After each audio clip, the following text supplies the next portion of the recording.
70 के दशक की मायानगरी मुंबई। बॉम्बे पुलिस के एक बेहद ईमानदार और उसूलों वाले हेड कांस्टेबल इब्राहिम कासकर का परिवार रहता था। इब्राहिम एक ऐसा शख्स था जिसने जिंदगी भर अपनी खाकी वर्दी पर रिश्वत का एक दाग नहीं लगने दिया। लेकिन नियति का खेल देखिए, उसी पुलिस वाले के घर में एक ऐसा नापाक मंसूबा आकार ले रहा था जो आने वाले दशकों तक भारत की छाती पर मूंग दलने वाला था। इब्राहिम का बेटा दाऊद इब्राहिम। दाऊद बचपन से ही अलग था। पढ़ाई लिखाई में उसका कोई मन नहीं लगता था। उसकी आंखें हमेशा अपने इलाके के उन भाई लोगों को घूरती थी जो महंगी घड़ियां पहनते थे, जिनके पास इंपोर्टेड गाड़ियां थीं और जिनके एक इशारे पर पूरा बाजार बंद हो जाता था। दाऊद की आंखों में मुंबई के अंडरवर्ल्ड का बेताज बादशाह बनने की भूख थी। शुरुआत हुई डोंगरी की सड़कों पर छोटी मोटी चोरियों, राहगीरों को लूटने और दुकानदारों से हफ्ता वसूली करने से। उस वक्त मुंबई पर राज था बड़े खिलाड़ियों का, हाजी मस्तान, यूसुफ पटेल और करीम लाला। स्मगलिंग की दुनिया पर करीम लाला का राज था। 20 साल के उस नौजवान दाऊद ने करीम लाला का गैंग ज्वाइन कर लिया। दाऊद का काम था स्मगल किए गए सोने, घड़ियों और हथियारों की कंसाइनमेंट को पुलिस की नजरों और बाकी दुश्मन गैंग से बचाकर सुरक्षित ठिकाने तक पहुंचाना। लेकिन दाऊद कोई आम गुर्गा नहीं था। वो सांप की तरह कुंडली मारकर बैठा था, बस सही वक्त का इंतजार कर रहा था। गैंग में करीम लाला के 2 सगे भांजे भी थे, आलमजेब और अमीरजादा। इन दोनों को दाऊद की बढ़ती हुई अहमियत और उसकी चालबाजी एक आंख नहीं भाती थी। एक रात एक कस्टम ऑफिसर ने करीम लाला के सोने की एक बहुत बड़ी कंसाइनमेंट पकड़ ली। आलमजेब का खून खौल उठा। उसने बिना वक्त गवाए उस कस्टम ऑफिसर को किडनैप कर लिया और मुंबई के एक सीक्रेट बेसमेंट में उस ऑफिसर को बांध कर रखा गया। आलमजेब ने ऑफिसर के माथे पर बंदूक रखते हुए कहा, तेरी हिम्मत कैसे हुई पठान का माल छूने की? जान प्यारी है तो 2 लाख रुपए का इंतजाम कर, वरना तेरे शरीर के इतने टुकड़े करूंगा कि तेरी बीवी पहचान नहीं पाएगी। उस दौर में 2 लाख रुपए एक बहुत बड़ी रकम हुआ करती थी। इस फिरौती की रकम को सुरक्षित लाने और मामले को रफा दफा करने की जिम्मेदारी दी गई दाऊद को। जब दाऊद के हाथों में वो 2 लाख रुपये की भारी गड्ढियां आईं तो उसके अंदर का शैतान जाग उठा। दाऊद की नीयत पूरी तरह डोल गई। उसने एक बहुत बड़ा हिस्सा अपने पास छुपा लिया और एक छोटी सी रकम जाकर आलमजेब को दी। क्या है ये? बाकी का पैसा कहाँ है दाऊद? आलमजेब ने सवाल किया। दाऊद ने जवाब दिया, भाई वो लोग इससे ज्यादा का इंतजाम नहीं कर पाए। पुलिस और कस्टम का भी भारी लफड़ा हो सकता था, इसलिए जो मिला मैं ले आया। हालांकि जब पठान भाइयों ने अपने सीक्रेट सोर्सेज और खबरी नेटवर्क से पता किया तो उन्हें पता चला कि पैसा पूरा दिया गया था। दाऊद की इस गद्दारी ने करीम लाला के दरबार में भूचाल ला दिया। दाऊद को बीच महफिल में दर्जनों गैंगस्टर्स के सामने घसीट कर लाया गया। उसे पीटा गया। लातों, घूसों और डंडों से उसकी ऐसी हालत कर दी गई कि वो अपने पैरों पर खड़ा नहीं हो पा रहा था। उसे गैंग से धक्के मारकर बाहर निकाल फेंका गया। दाऊद ने उसी रात तय कर लिया था कि वो अब किसी के लिए काम नहीं करेगा। वो खुद अपनी गैंग बनाएगा। उसने अपनी खुद की सिंडिकेट डी कंपनी की नींव रखी। उसने अपने भाइयों साबिर, इकबाल, अनीस और नूरा को अपने साथ मिलाया। अब वो सिर्फ स्मगलिंग नहीं कर रहा था, वो एक पूरी की पूरी पेशेवर फौज तैयार कर रहा था। दाऊद खुद एक एक लड़के को चुनता था। बॉम्बे की सड़कों पर अब रोज खून बहने लगा था। दाऊद गैंग और पठान गैंग के बीच की दुश्मनी अब नासूर बन चुकी थी। अंडरवर्ल्ड के पुराने डॉन जैसे हाजी मस्तान और यूसुफ पटेल समझ चुके थे कि अब हवा का रुख बदल रहा है। ये नई पीढ़ी खून बहाने से गुरेज नहीं करती। उन्होंने स्मगलिंग छोड़कर रियल एस्टेट और राजनीति का सफेद दामन थाम लिया था। साल 1981 दादर के एक पेट्रोल पंप पर जब रात के सन्नाटे में दाऊद का बड़ा भाई साबिर इब्राहिम अपनी फिएट कार में बैठा था, तभी पठान गैंग की गाड़ियां वहां आ रुकी। उन गाड़ियों से हथियारों से लैस शूटर निकले, जिनमें मुंबई का सबसे खूंखार और पढ़ा लिखा गैंगस्टर मान्या सुरवे भी शामिल था। गोलियों की बौछार से साबिर का सीना छलनी हो गया। कार के शीशे चकनाचूर हो गए और साबिर की लाश खून के तालाब में डूब गई। उसी रात दाऊद पर भी उसके घर के पास एक जानलेवा हमला हुआ, लेकिन किस्मत ने उसे बाल बाल बचा लिया। जब दाऊद अस्पताल पहुंचा और उसने अपने बड़े भाई साबिर की खून से लथपथ ठंडी लाश देखी तो उसके अंदर का बचा खुचा इंसान हमेशा के लिए मर गया। आज के बाद मुंबई की सड़कों पर पठान गैंग का एक भी आदमी जिंदा सांस नहीं लेगा। उन्हें उनके घरों में घुसकर मारूंगा, ये मेरा वादा है साबिर भाई, दाऊद ने कसम खाई। आलमजेब समझ गया था कि दाऊद अब एक पागल हाथी की तरह हो चुका है, जिसे रोकना नामुमकिन है। अपनी जान बचाने के लिए आलमजेब ने रातों रात मुंबई छोड़ दी और गुजरात को अपना नया बेस बना लिया। गुजरात में पठान गैंग के पुराने और मजबूत कॉन्टेक्ट थे। वहां के भ्रष्ट पुलिस वालों और लोकल गुंडों से उनके गहरे रिश्ते थे। लेकिन दाऊद कहां रुकने वाला था। उसने अपने ऑपरेशंस का दायरा बढ़ाते हुए गुजरात में भी अपने पैर पसारने शुरू कर दिए। उसने गुजरात के मशहूर स्मगलर लल्लू जोगी से हाथ मिलाया। उसका सिर्फ एक मकसद था, आलमजेब को उसके ही गढ़ में घुसकर कुत्तों की मौत मारना। दाऊद ने अपनी कुटिल चालाकी से आलमजेब पर गुजरात पुलिस में एक झूठा केस दर्ज करवा दिया ताकि पुलिस उसे पकड़े और दाऊद अपने आदमियों के जरिए उसे जेल के अंदर ही खत्म कर दे। लेकिन यहाँ दाऊद का पासा उसी पर उल्टा पड़ गया।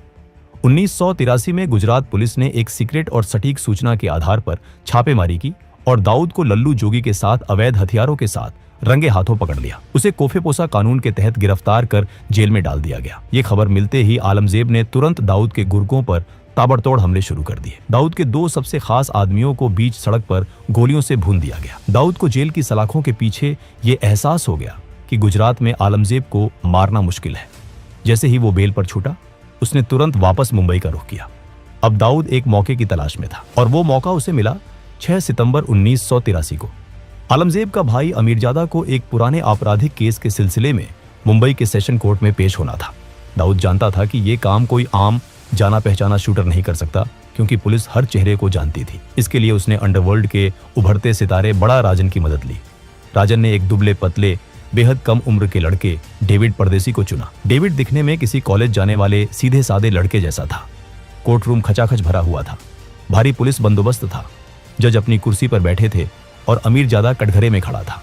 तभी भीड़ के बीच से डेविड परदेसी धीरे धीरे बिना किसी घबराहट के कटघरे के करीब पहुंचा। उसकी उम्र और मासूम चेहरे को देखकर किसी भी पुलिस वाले ने उसे रोकने या चेक करने की कोशिश नहीं की। अमीरजादा, दाऊद भाई ने अपना आखिरी सलाम भेजा है। डेविड ने अपनी पैंट के अंदर से रिवॉल्वर निकाली और पलक झपकते ही जज के सामने भरे कोर्ट रूम में अमीरजादा के सीने में दनादन गोलियां उतार दी।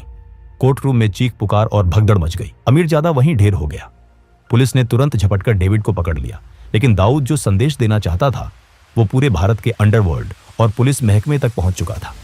दाऊद के ऊपर उस वक्त कई गंभीर आपराधिक मामले चल रहे थे। 1970 के एक रॉबरी केस में उसे 4 साल की जेल की सजा भी सुनाई जा चुकी थी, लेकिन वो बेखौफ बाहर घूम रहा था। 1984 में जब दाऊद के महंगे वकीलों ने एक नए केस में उसकी एंटीसिपेटरी बेल की अर्जी सेशन कोर्ट में लगाई, तो सरकारी वकील ने कोर्ट रूम में चीखते हुए कहा था, माय लॉर्ड, ये आदमी कोई आम मुजरिम नहीं है, ये एक खूंखार क्रिमिनल है। ये बेल पर बाहर है और बेल पर रहते हुए इसने खुलेआम 5 नए संगीन जुर्म किए हैं। इसकी जगह सिर्फ और सिर्फ कालकोठरी है। इसे किसी भी कीमत पर जमानत नहीं मिलनी चाहिए। लेकिन हमारे सिस्टम की दीमक इस कदर फैल चुकी थी और उस दौर में जेल नहीं बेल की नीति का ऐसा दुरुपयोग हो रहा था कि दाऊद को फिर से जमानत मिल गई। दाऊद अब पूरी तरह समझ चुका था कि इस सिस्टम को, इसके पुलिस वालों को और इसके वकीलों को कैसे खरीदा जा सकता है। उसने बड़े बिल्डरों, बिजनेसमैन और फिल्म प्रोड्यूसर्स को किडनैप कर भारी मात्रा में एक्सटॉर्शन शुरू कर दी। उसने ये सारा काला धन रियल एस्टेट और बॉलीवुड में लगाना शुरू किया। लेकिन वो ये भी जानता था कि मुंबई पुलिस के कुछ जाबाज अफसर अब उसके खून के प्यासे हो चुके हैं और सुप्रीम कोर्ट का फंदा कभी भी उसके गले में कस सकता है। 1985 के अंत तक जब आखिरकार सुप्रीम कोर्ट से दाऊद के खिलाफ अरेस्ट वारंट जारी हुआ, तब तक बहुत देर हो चुकी थी। दाऊद इब्राहिम हमेशा के लिए भारत से फरार होकर दुबई पहुंच चुका था। लोगों को लगा कि अब डी कंपनी का पतन हो जाएगा, लेकिन दाऊद ने दुबई में बैठकर अपने सिंडिकेट को एक मल्टीनेशनल कॉरपोरेशन की तरह चलाना शुरू कर दिया।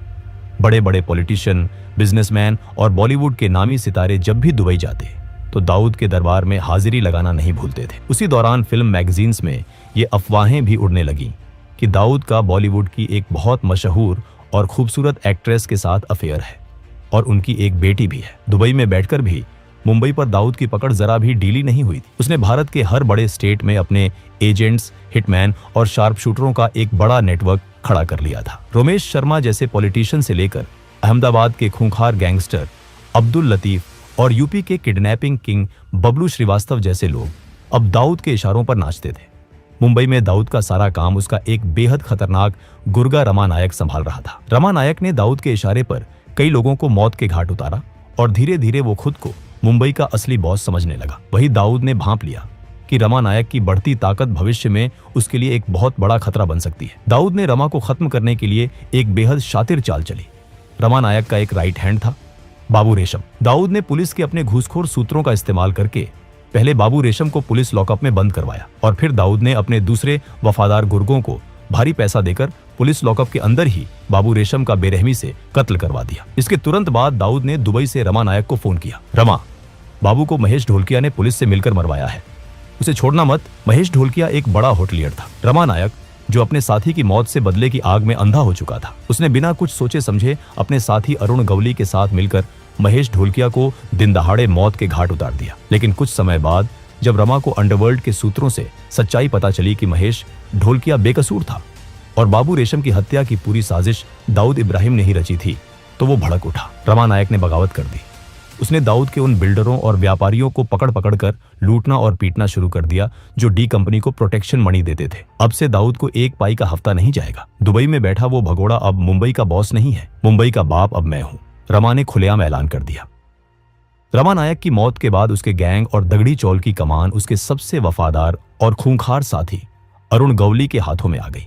गवली जानता था कि उसके गुरु को दाऊद ने ही चालाकी से मरवाया है।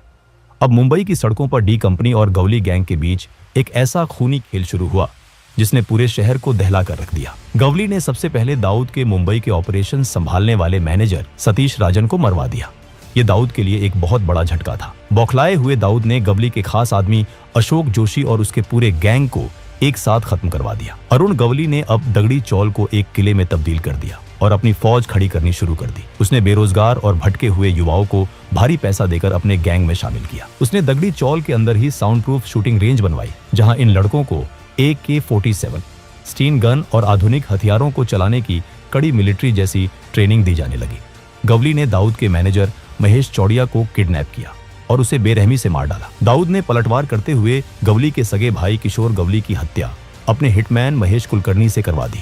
1992 में अरुण गवली के खतरनाक शूटर शैलेश हल्दनकर ने दाऊद के जीजा इस्माइल पार्कर का कत्ल कर दिया। दाऊद के लिए ये उसके घर, उसके परिवार पर सीधा हमला था। उसकी बहन विधवा हो गई थी।